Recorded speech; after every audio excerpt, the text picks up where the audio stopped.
been southbound, I've been hellbound, riding on the midnight train. What's going on, guys? Tristan and Tony here with the Zero Duck 30 podcast. So if you've been hunting dumb, I think it's time you need to hunt wise. Oh, Papa joke. No, but seriously, Tony, tell them about what we got going on with Huntwise for our users. All right, guys. So check it out. If you haven't downloaded Huntwise yet, and you've heard me say this 1,000 times, go download it for free. All right, check it out. We started using Huntwise before we even started this stuff up. So, but if you're looking for a hunting app that's going to give you everything you need as a tool set to go find those areas and social media and get 40-50% discount off of hundreds of manufacturers, then what you can do is you can put in code DUCK30 and get 20% off of the Elite and Pro versions. So check them out, guys. Heck yeah. So we're super excited about today's guest. Anybody in the Florida and Georgia marshes are familiar with the brand Quackskins. And we got Alex Pomareda on today, who is the founder of Quackskins. So, Tony, I'll let you take it from there. And yeah. Yeah. So, Alex, like Tristan was saying, he couldn't have said it any better. If you're hunting in the marshes, you're going to know who Alex is. You're going to know who Quackskins is. And so we're super excited to have you on the podcast. Alex, welcome to the show. Thank you, guys. It's a pleasure and it's an honor to be here. And I want to start off by saying, thank you for your service. That's greatly appreciated. I know you guys have been through a lot and go through a lot. And what you guys are doing currently is pretty amazing. So I'll start off with saying that. Thank you so much. We appreciate that. So, just like everybody else out there, I want to know, what's the story, what's Alex's story? So tell our listeners and viewers a little bit, who are you? Where do you come from? And a little bit about who you are. Sure, man. I mean, that's a really good question. So my story basically comes from, I was born in the United States. My mom was from Colombia, South America. My father was from Peru. They both came to this country when they were 18 years old, pretty much penniless. My father didn't really have too much going on. He basically came to live with his brother. His brother would give him 2 tokens to ride the subway on a daily basis. One to go to work and one to come back. Then my father joined the military and he was in the Army, served in Vietnam, and basically was able to build a lifestyle for all of us here. And we, my family and I, basically we lived in Jersey, right? But when I was 4 years old, I was getting chronic pneumonia because of the cold. So nobody really understood what was going on. So they're like, yep, you got to move to Florida. And basically we packed up everything and moved to South Florida. And that's kind of like, that's where I was pretty much raised in South Florida now. That's kind of like my story as far as where I come from. Now, as far as hunting is concerned, shoot, that's a whole nother ballgame. Yeah, I actually used to be I guess I still am a chef, right? And I got into fishing when I was really young. I can't remember not fishing. My mom was actually the first person to get me into it. And then little by little, I started getting, more adventurous, started, with BB guns and, going in the backyard and doing all that kind of jazz. And I want to say about maybe about 8 years ago, I really got into duck hunting, right? Like one of my cousins out in Texas, hadn't seen him for several years. And I was like, you know what? I'm going to go surprise him. His wife was like, oh my God, yeah, that's a great idea. You guys should go on a duck hunt. And we did. And I was just like, this is the most amazing thing ever. I want to right. It was absolutely epic. I mean, it was miserable conditions because it was like 30 degrees, and the waders that I had bought, as soon as I stepped underneath the barbed wire fence, they caught the barbed wire fence. They split a rip right up my crack. So it was absolute misery, but I didn't care because we sat in the blind. There was a dog. There was this, that, the other. We threw out decoys. We started shooting ducks. We actually didn't even shoot a duck. We shot 3 speckled bellies. Oh, wow. Nice. But that was it, man. I mean, and, regardless, we still had an absolutely epic time, and it was a beautiful thing. So that's pretty much how I got into duck hunting. And then, of course, down here in South Florida, I didn't really know that there was such a big duck hunting presence until after Texas. And that's when I was just like, wow, man, this is absolutely crazy. Like seeing all these people and then seeing buddies of mine that fish. One of my really close friends, Sean Fairbanks, he actually owns Fairbanks Customs Rods. He's the one that kind of like turned me on to duck hunting, like legitimately, because I bought a bunch of custom rods from him back in the day. And he's like, dude, you went to Texas to go hunt speckled bellies. He's like, why don't you come duck hunting with me? I was like, what? We can duck hunt in South Florida? I'm like, heck yeah, dude, let's do it. So we loaded up the truck. We drove out to one of the sloughs and walked like a mile through the swamp. Sat in the blind and just waited for a mottled duck to come through, and I was able to knock him down, and it was epic. That was the first mottled duck I ever shot. Wow. And first duck in Florida was a mottled duck. That's awesome. Bro, it was so freaking cool because the gun that I was using was given to me by a buddy of mine who's like a brother, Ian Tyson. He gave me a Savage 720 shotgun. Wow. Yeah, only shoots 2 3/4 inch. It's an older shotgun. It's basically a clone off the A5 from back in the day. Huh. And I was so stoked. I'm like, I got my own shotgun. I'm gonna be able to do this, that, and the other. I was like, oh, it was awesome. I mean, the thing's a tank. The shotgun's a tank, but I was able to knock down, that model duck, man. And then after that, it was just like, it was off to the races. Just I couldn't wait. I was buying decoys. I was buying camo, I was buying all that kind of stuff. It's like I got into it later in life. Like a lot of my buddies got into it when they were kids. Me, I waited till I was, a full grown adult, which sure. I don't know really a full grown adult yet, but guys get the idea. So that was awesome. Wow. So. I want to know how many people are sitting here listening to this right now, or if you're catching this on a social media clip, and this guy goes out and duck hunts for the first time in Florida and shoots a mottled duck. Yeah. That is such a target duck on so many people's list. I know it took me years. Mm-hmm. I just got my first one last year, and it was with a mutual friend that Alex and I both know, Mario. But that's amazing, man. Amazing story, especially, and thank you to your dad, for giving his service. Yeah, thank you very much. I appreciate that. Yeah, man. Yeah, so then after that duck hunting experience, my buddies were telling me about, you should apply for the STA hunts. And I was like, STA hunts, what are those? So I applied. And, it's the STA 2, 3, 4, all those kinds of limited access, limited entry quota type of hunts that you have to apply for. And you have to, submit your paperwork, and you have to do all that kind of jazz and whatever. And, hopefully I ended up getting picked. And this is kind of like how I guess Quackskins came about, right? Well, that's good because that's our next question. So lead on, man. All right, good. I'm kind of rambling, man. Because this is I good. love talking about it. You can hear the excitement in my voice. No, it's your passion, dude. I love it. Keep going. No, for sure. So, but let me backtrack. So back before I started duck hunting seriously, I was playing paintball like on a semi-professional level. I owned a team. My buddies and I started a team. I ended up taking over the team, and then we started playing paintball. Every Sunday we'd go out to practice. Every month we'd do a tournament around the state. Wow. And we'd have to make jerseys, right? We'd have to make jerseys for paintball that are similar to like NASCAR jerseys or bass fishing jerseys. Mm-hmm. Every year we have to change around. So and this is a prelude basically on how I got into the whole Quackskins. So I always kept in touch with my guys who made the jerseys for me and all that kind of stuff. After the whole duck hunting thing, I got the STAs. I'm looking at everybody that's lined up, ready to go hunt like on an afternoon, and everybody's wearing the same type of camo. Everybody's wearing like Max 5 or some type of Realtree or something, Max 4. Or, you know what I mean? But most of the guys were wearing cotton stuff, and cotton, after you wash it, it starts turning gray. It starts fading out. And everybody was wearing basically the same thing. So I was like, you know what, this is crazy. I'm gonna go out to the swamp.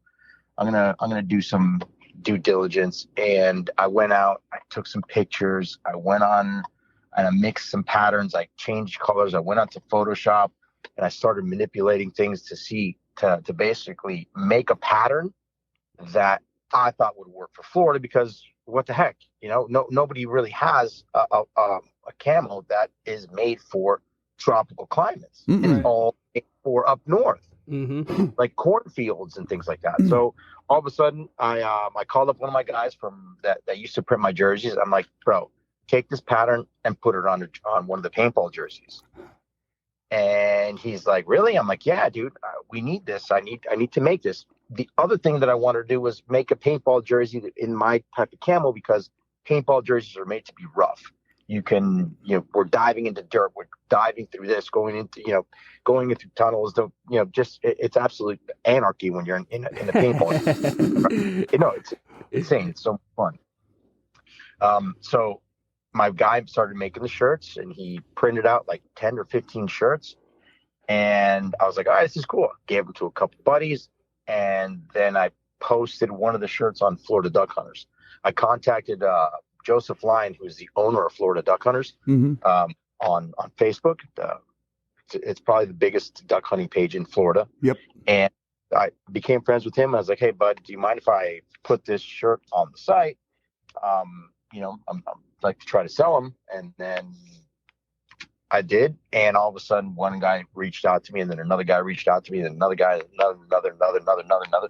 And all of a sudden, I'm getting bombarded with emails and phone calls and Facebook Messenger questions. And then I was like, okay, this is awesome. Kind of crazy. And then I built a website, quackskins.com. And that's kind of basically how Quackskins came about.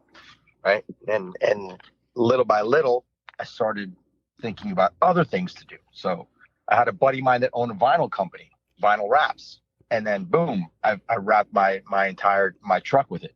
That was another.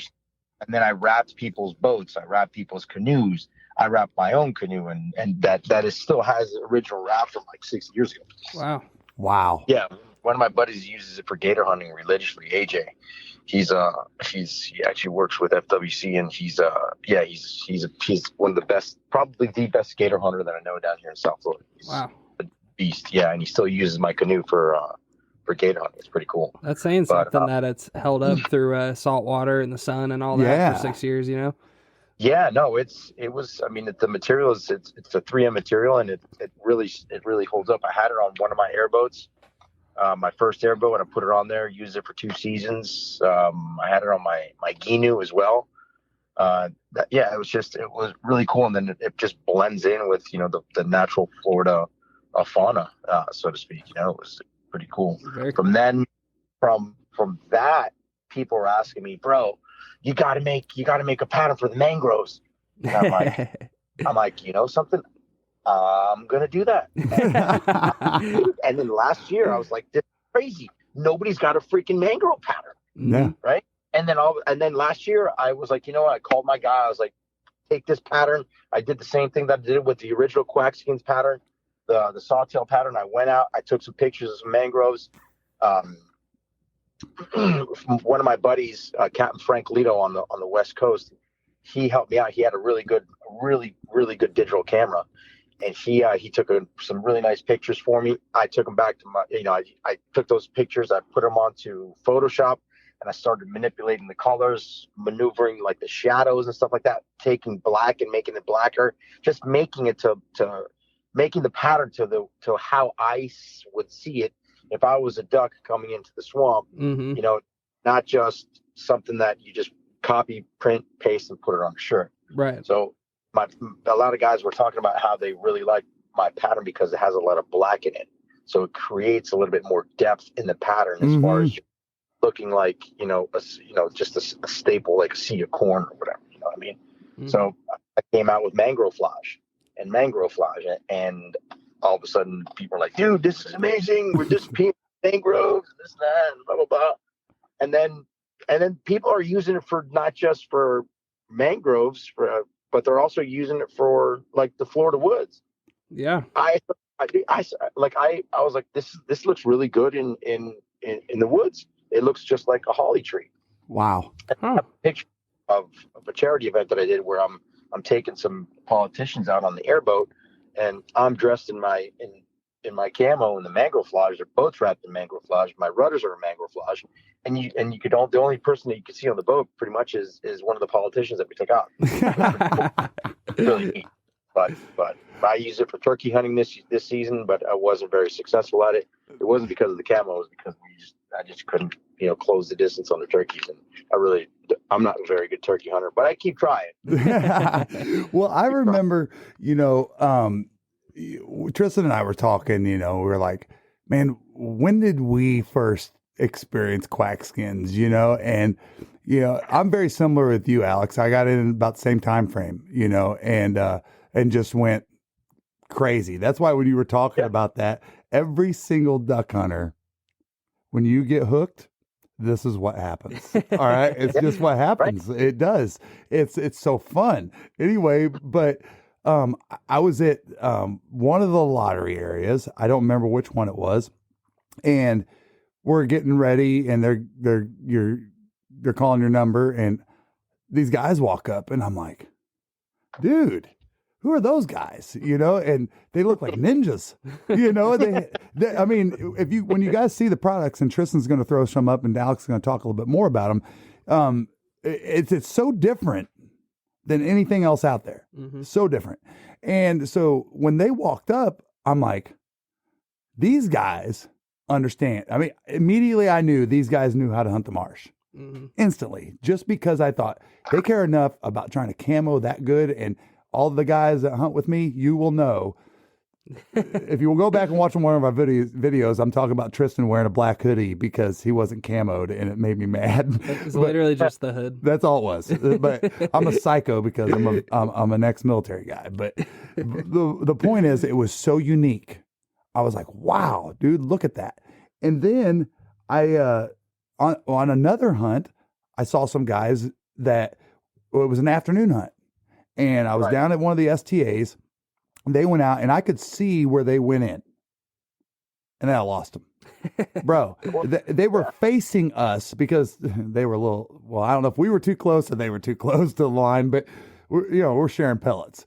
And literally, dude, when they would back into into like the say the cattails, mm-hmm. They would back into that, gone. Yeah. I mean, gone, dude. And so it's so exciting, Alex. And when I saw that, I was just like, wow, and then hear the backstory is just incredible, dude. Because of course, leading up to this, Tristan and I are, you start thinking to yourself, like, how do you come up with that? And all these different ideas. And it's mm-hmm. so cool. My guys were asking, a couple people were like, dude, why don't you can you make a blind out of that stuff? And I'm like, this is great. Let me make a blind. Let me make blind. And then all of a sudden I started making blind material, and I'm using a spandex material that stretches like an additional 3 feet. So, so I could print it out in like 4 foot by however long I need to print it out. So very cool.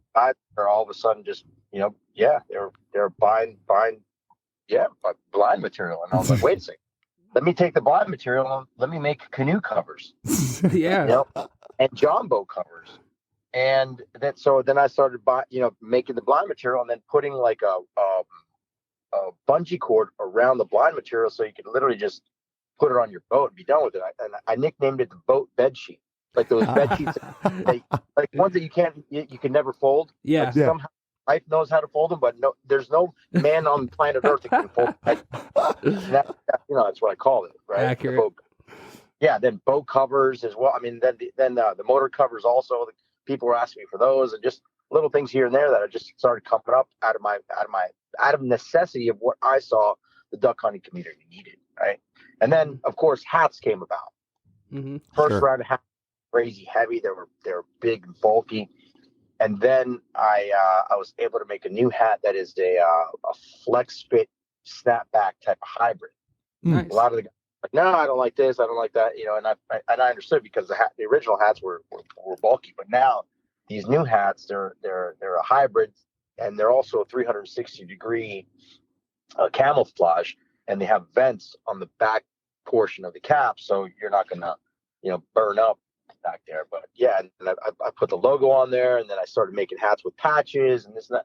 So it's just every year I come up with a different idea that I try to put out there and have have people. I guess they like it because they keep buying stuff. Which But here's as I'm listening to you talk about these things, and Tristan's probably chomping at the bit to maybe say this too. It's every time I hear you say something, it's because hunters needed it. Yes. And then Yes. I think it was Norman Vincent Peale once said, and I don't mean to get all crazy on you guys, but find the need and serve the need. And that's what you're doing, Alex, is that you've found the need and you're serving that need. Mm-hmm. Yeah. Yes. Thank you. Yeah. I just start experimenting with stuff, and it seems like people really like what they're seeing. So I was like, all right, cool. I'm keep on trying to make stuff, and hopefully people keep liking it. So it seems like it's working out for me. Right. Very Yep, cool. yep. Well, all right. So we know you make two different patterns, right? Right. There's another pattern that I made that is more. There's actually 4 different patterns. Okay. So you've got the sawtail pattern, which is the original sawgrass and cattail like mixture. Mm-hmm. Then you've got mangroflage, and then there was another pattern that I made that has like a palmetto look to it. That's more like a backwoods type of palmetto slash cattail pattern, right? And then out of necessity, last year I launched reversiblecamo.com. Yeah. Right? Now, I don't know if you guys have seen that. Mm-hmm. Yes. That I was just like, oh my God, why hasn't anybody done this? And the problem was being able to print out a camel pattern onto the shirt without having to use 2 shirts. Right. So we were able to figure out through some process or whatever, and the shirts came out absolutely freaking epic, where you could literally. So guys like up north, not just here in Florida. Mm-hmm. I'm talking about like, guys up in the Midwest where they're hunting early teal, and it's very similar to what we have in Florida. It's all green. They're hunting cattails, and then all of a sudden it turns, completely brown, right? And they're hunting the cornfields and things like that. And that's exactly what it is. You got green on one side, you flip it around, and you got brown on the other side. And that's a whole nother. That's a thing that I think this year is going to be one heck of a banger on that, just because people, again, out of necessity, camo companies are going to hate me because they're not going to be hopefully they're not going to be selling as much, because all of a sudden you only have to buy 1 shirt for the entire season, instead of having to buy 1 shirt for early season and another shirt for later on in the season. Yeah, man. And there's so many people so many duck hunters like us that, the core of their hunting is in the Southeast, but then, once a year, they save up and go to the Mississippi Flyway or go way out west or something. And it's awesome to have a product like that for, to cover all the bases. For sure. No, for sure. Mm-hmm. That is so freaking cool. So, all right. So you kind of threw this whole reversible thing surprise on me, because one thing that we did was I told Tristan before this podcast, I go, we know Alex and Quackskins from the surface, but on purpose, we didn't want to go in and dig too much through your website, what you have, all that stuff, because it kind of ruins it. You know what I mean? I want to hear it from the owner, And so with that said, you come up with these 4 patterns. Now, what you said, you got hats, you have the hoodies, you have the shirts. You talk about like what different categories of products you have. I know you got the boat covers, etc. Boat covers. I started making stickers as well for everybody's mojos, like real stickers that you can replace like your old wings that are already out for that. Oh, that was a cool idea. And then also the buffs, the neck gaiters, so to speak. I've made those in all the different types of patterns as well. And then gloves. The gloves I haven't really released because gloves are kind of like a pain in the butt. It's got to be one size fits all, or it's got to small, medium, large. And I'm not really. I can't use gloves when I'm hunting. When I'm done. unless I'm up north, which I really rarely go up north to go hunt. So if I'm down here, down south, it's like I'm not using gloves. But that's it. Yeah, that was another one. And then that's pretty much it. Wow. You know, So cool. I love hearing about how this, I don't know if you want to call it a domino effect, this has worked. This is so cool. So guys, with Alex talking about all that, you know, us as a business, we're out to hopefully one day be able to support some of what we do with this business. But one thing that we look to do a lot is partner with some great companies. You know, we are users first, hunters first. Every partner we have is because we used them even before we got into duck hunting. And so I approached Alex and I said, "Hey, Alex, check this out. How about we create a partnership? And when we're down there in the South, we're hunting those marshes, you fulfill our guys with our gear, and in return, we'll take care of promoting your business, filming, and everything else." So we're happy to announce that along with all of this, our partnership today, guys. So, Alex, thank you. You know, I wanted to personally thank you formally for that. Thank you, man. Yeah, no, not a problem. And then what I'm also going to throw in there, guys, is anybody that listens to the podcast, that listens to what you guys are doing, they can use the a discount code duck. We'll do duck 30, and we'll do 20% off. Awesome. Of the merch, you know, that they put into the cart. Awesome. I'll be sure to throw that in the description too. Yeah, for sure. Yeah, no doubt, man. Thank you, man. Wow. All right, so you've done all this hunting, Alex. All right, so you got all addicted like we all have. You go psycho. Yep. What's your favorite hunt you've had down in Florida? When you think, man, what was my most favorite hunt? What was it? Let's hear about it. So probably one of the funnest hunts that I was on was I was on the airboat. My buddy and I, it was probably middle of winter, so it was really freaking cold. We're on the airboat. I have the airboat all blinded up. We're getting ready to take off. We're done with the hunt, and you know, we shot a couple ducks. My phone's in my pocket, and all of a sudden, I slip, I fall, and I go pretty much head first right into the swamp. And what was for whatever reason, my phone was recording at the time, so we only got it was the funnest hunt because as I'm going down, my best friend Greg, he's on the front of the boat, and he is laughing hysterically. Literally, I disappeared into the mud.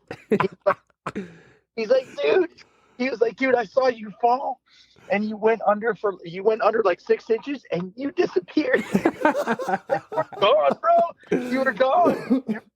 I came up and like for whatever reason, I'm doing an noise, and I'm like trying to get back up on the boat, and he's laughing hysterically. He's not even trying to help me up on the boat. You know, he laughed absolutely freaking going bananas. You know,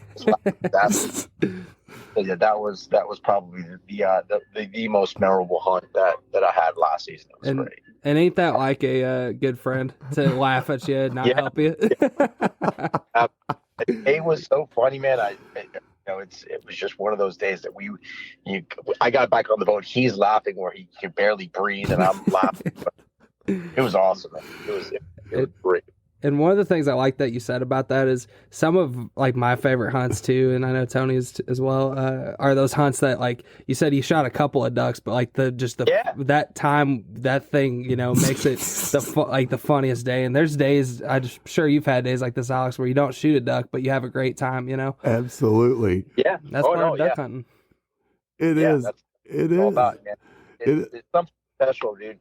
When you can go out into the blind and hang out with your friends and just shoot the poop for however long it's going to be. Because, man, a lot of times it's not easy. You're waking up at 2 o'clock in the morning, get to the blind, set up, get everything ready to rock and roll. Sometimes you don't shoot a limit. Sometimes you don't shoot a duck at all. Right. But but spending that time and watching the Florida Everglades and watching the Florida swamps wake up, like literally all the different types of birds, the animals, the crickets, the bugs, the frogs, just seeing the patterns of what transpires as the sun starts rising up. That makes every freaking duck hunt that I go on super special. It is. And you know, I can't help but bring this up, you know. So, you know, you're talking about what I gathered from that hunt, Alex, is, you know, it's not, you don't remember all the ducks you kill. You know, you remember those great times, those fun times, those seriously questionable safety times, you know, different stuff like that. But, you know, this year, you know, real quick, Mario and I went on a veteran hunt. We was out down at one of the lottery areas. We went out there, and he and I kind of looked at each other on the way out, you know, and we really weren't worried about how many ducks we shot that day, even though we felt like we were at such an advantage that the rest of the world can't hunt except us veterans, you know, and active duty. And, but we're on our way out there. And I wish we could share this with you guys, but there's too many F-bombs. Oh, yeah. We were flying in my boat, and we come around this corner, and I mean, it's as many ringnecks as you can fit in the screen. I mean, some of that up. you have to throw some of it up. There is the most ringnecks I've ever seen in my life that close. They get up to where it's almost, you ever had so many ducks flapping that you can feel like almost pulsate your ear? I mean, that's what was happening. And they got up, and I'm taking the War Eagle through there, and I'm like, Mario, where are we going to set up? He's like, I don't know. You know, and we're like, look out. Hey, look out. And about that time, I'm filming, and all of a sudden you hear, boom, boom, boom, boom. Mario goes, I got a duck. And I go, what? He goes, it just hit me in the chest. And so he catches this ringneck duck, and for everybody out there, no harm was done to this duck at all. But we named him Paul, and we let him hang out with us. He hung out and hunted with us in the boat. I'm not going to tell you how we kept him in the boat, but it was very safe. And so we kept Paul, thought it would be good luck. We never shot a duck. Probably never shot because of Paul, told everybody. And, you know, that to me, I can't, when we think about favorite hunts, I had to bring that up because it's crazy. It was crazy, but that's awesome, and man. Paul was released. Yeah, and Paul was released. As a matter of fact, here's what's funny, Alex. You know how we have to be back by 12? Yeah.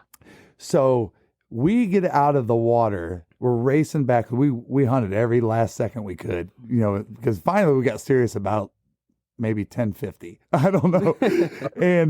and so we got real serious, and I'm like, dude, if I can time this, I go, if we get back to that boat ramp by 20 till, throw the boat on, we're gone. We'll get there in time. So we take off, and we get back, and it's like 10 till. Mario jumps in his truck and just takes off. It hasn't even helped me get the boat. I mean, the boat just got out of the water. And he's like, later, dude. Takes off. And so I'm like, I'm strapping the boat down, doing all this stuff, and I'm racing and everything. And so I start flying out down the road, and I'm like, uh-oh, Paul. Paul had a visit to the gun box. And so I had to go get Paul out and let him go. And I still made it back. I was exactly 12 o'clock. And when I explained to the biologist and the game warden why I was there, they actually thought it was pretty funny. but no, great stuff.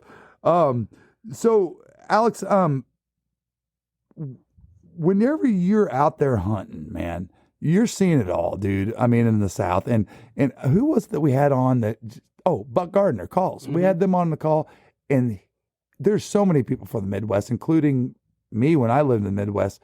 You hear, oh, they duck hunt in Florida. What? Uh-huh. You know? So, Alex, I would consider you one of the top guys out. I mean, at smoking ducks down there.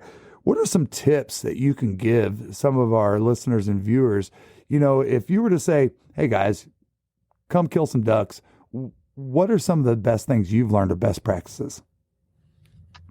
That's a good question, man. The listening and recording ducks in the wild, Ah, and then going home and then mimicking those calls, and that's pretty much what I did. Like every time I'm out there, um, I'm trying to record, like especially for like blue wing teal. hmm That blue wing cadence, that teal is it's not very easy to do, but by recording when you're out there and playing it back and mimicking that on your call. You can watch all the videos of how do you put your lips on the call and do this and blah blah blah and all that kind of jazz. I was like, I'm done. I'm not listening to any of this stuff. Dude, like legit, I recorded the call and I just started doing it myself. And that was probably one of the best things I could have done to learn how to call, teal, blue wing teal, and model ducks as well. Because that's a whole nother cadence also. Sure. That is awesome. Yeah. I think it's the first time I've had somebody say that Yeah. to me. I mean, that's pretty impressive because I get a lot of crap from everybody that knows me here because one thing that is kind of nice about where my house is I live on a lake and I get some migratory mallards that come in here and Mhm. I wouldn't even call them park ducks because I mean, you make one you move too quick and they're out. I mean, they'll get Yeah. out. But people have gave me crap about being a psycho, just like listening and studying and listen to how they talk, Yeah. it's so unique. So that is a very cool perspective. Yeah, man. Yeah, it works. What I also did on the site on quackskins.com, I actually put one of the audio files on there for people to download so they could do it themselves. Oh, They don't know nice. to go out there, do it. I have the audio file, and that's how I learned. So it was pretty cool because before I was just like, what am I doing? I don't even sound like. Oh man, haven't we all been there? Yeah. For Yeah. sure. So before we got on the call today, Alex and I were talking a little bit and I learned some really cool stuff. We've been talking a lot about the products and things he does, and he probably would not even bring this up if I didn't because he's just the humbleness in him. But Alex, I want you to tell everybody what you do for veterans and kids every year. It's pretty So amazing. I kind of took it upon myself to so the way I see it, if we don't get more kids involved in duck hunting, it's going to go by the wayside and we're going to lose duck hunting opportunities. So the more kids get involved with duck hunting, the better it is for us in the future to be able to go duck hunting. I started working with United Waterfowlers, and United Waterfowlers is a great organization in South Florida to help, duck hunting and basically help restoration, not necessarily restoration, but help keep what we have and possibly opening up more areas for us to duck hunt. I became a board member with them. And they asked me to take over for their youth hunts. They're the guys who were running that were a little bit older. They're not as internet savvy. And I was like, man, this is going to be awesome. I'm going to take this and run with it. And that's exactly what I did. Wow. That's cool.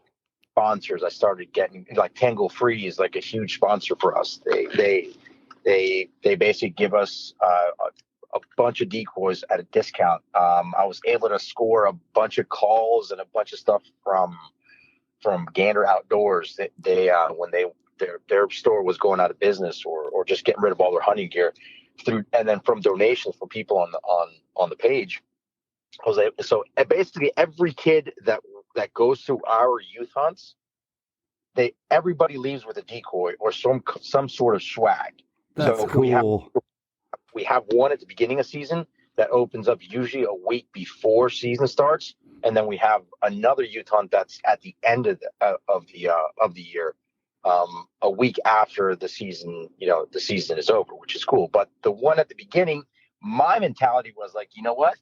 I'm going to give these kids decoys. Everybody's going to get a decoy or a box of decoys because what's going to happen? They're going to take those decoys home and they're going to be hounding their dads. Yeah. To take them hunting, to take them out, Yep. and then as well. So it was a pretty cool idea, and it worked out really well because all of a sudden I'm seeing a lot more kids going out there with their fathers, and and then at the end of the season as well, same scenario, man. So yeah, There's a lot of dads running around South Florida saying this guy cost me thousands. yeah, man, yeah. And then what I do with like some of the proceeds that I make from Quackskins, there really isn't. The margins are really, really bad as far as in camo and clothing and all that kind of stuff. Mm-hmm. But what little money that I do make, the proceeds go to one of my charities called the Independence Fund.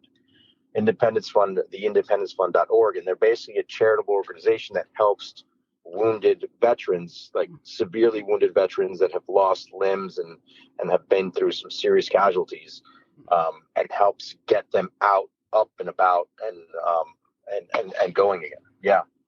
So I do that. And then I also, donate about 2 to 3 duck hunts a year to Lives Without Limits, which is another charity organization to help veterans and disabled individuals get out there and to go hunting and yeah. So it's pretty neat. That's awesome stuff, man. Wow, I mean, I'm sitting here looking at your logo. I think you need to put a cape on that thing, Alex. Yeah. I mean, that's just it's just an amazing. I'm just blown away, man. Yeah, that's really. I neat. mean, it's just so neat that you give so much of yourself. I know you got a personal life, but to be so obsessed with the sport, to give back like you do, I feel humbled. But I feel like I'm not doing enough. You can say that, but you can't really say that. I've been placed in an opportunity where when it comes around to duck season, and I can afford to be able to do what I do because of what I do when it's not duck season. So I know I'm not going to be working nearly as much during duck season for me to make money at what I really do. So I focus on capitalizing on the not duck season to do what I have to do. So when it comes duck season, I can focus on what I'm, on Quackskins, and I can focus on the charity organizations and taking kids hunting and taking veterans hunting and taking whoever wants to go out hunting. And it also helps that I'm 20 minutes away from some pretty good duck hunting. So that's cool. I can't, not a lot of people would do that, Plus I work from home with my what else, the other stuff that I do, so I can pretty much take off whenever I want. So we got to go duck hunting with this guy, dude. I promise you, it'll be awesome. Oh, that's awesome, man. I wanted to know, kind of switch gears, where did the cigar in the duck's mouth come from? Good question. That duck's name, the duck's name is called Listo. And the first duck hunt that I went on, that was my buddy's duck dog that passed away, and his name was Listo, Listo. And the cigar in the mouth, I don't know. I just thought it was cool. Once in a while, I like having a cigar. I don't do it frequently, but when I'm out in the blind or whatever, and after a couple beers and we're kicking back, I have a cigar. And then I was like, you know what? Let me put this cigar in Duck's mouth. It looks kind of cool. Shotgun in his hand, and then and that was that. And yeah, that's awesome.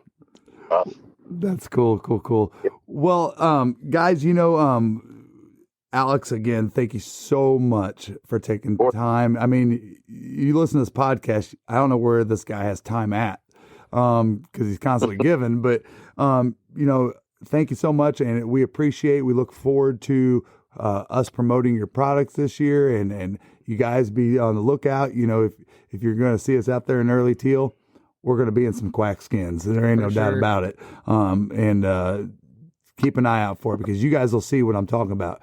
Get on there, get on his website, go check out his pictures, get on his Instagram, and look what I'm talking about. I mean, it's phenomenal. You did a great job picking that pattern out. So where can people go and buy your products, Alex, and how can they purchase this stuff?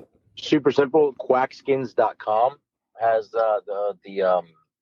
all the patterns, all the gear. There's Quackskins.com. There's also mangroveflage.com. Okay. And the new one is reversiblecamo.com. Awesome. Awesome. Yeah. You guys check that out. And again, Alex has said that if you put in code DUCK30, it's a 20% discount. So for those of you that listen to the show, you're going to get a deal. And you're on Instagram and Facebook, right? As just Quackskins? Yeah, they do Quackskins on Instagram and Facebook. All my pages will pop up, and you'll see everything that they need to see about Good deal. the company. Good For deal. sure.